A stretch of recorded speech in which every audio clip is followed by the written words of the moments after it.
Halo semua, kembali lagi bersama saya Filbert dari komunitas Filbert Game Plan.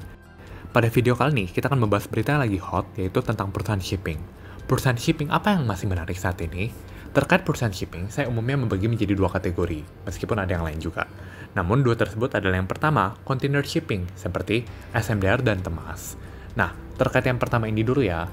Jujur, saya tidak suka saat ini, karena ibaratnya kita berenang melawan arus. Rate untuk kontainer itu meskipun sistem kontrak 6 bulan atau 12 bulan, namun perlahan-lahan kontrak baru yang akan diperbarui itu rate-nya sudah tidak seindah tahun lalu. Mengapa? Karena tahun lalu terjadi namanya kelangkaan kontainer global. So, bukan hanya Indonesia tapi global, even dari China, US, segala macam.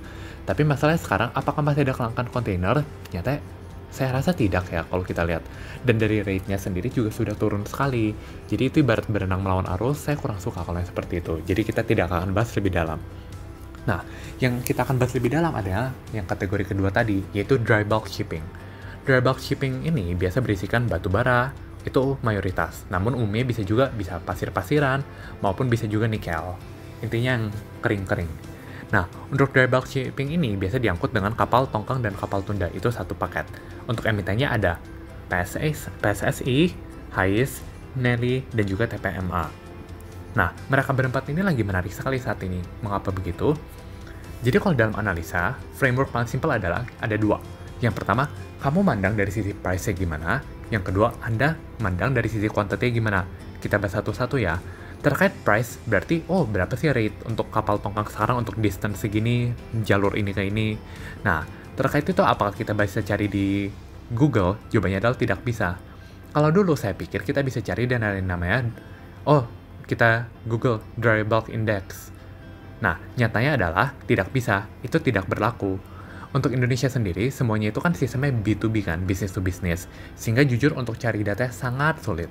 Namun beruntungnya adalah bila kita memiliki kenalan yang berada di industri serupa, contohnya misalkan papanya perusahaan tongkang, teman saya, nah saya bisa tanya rate-nya gimana dari minggu ke minggu perkembangan. Dan datanya adalah, dari awal Januari hingga akhir Juli tahun 2023 ini, rate-nya masih stabil. Stabil itu bagus untuk patokannya seperti itu, which is good. Jadi nggak naik, nggak turun, tapi masih stabil ya. Nah, itu dari sisi price. Namun ingat, ini bisa berubah dari minggu ke minggu, makanya kita harus terus update. Nah, lalu yang kedua adalah dari sisi quantity.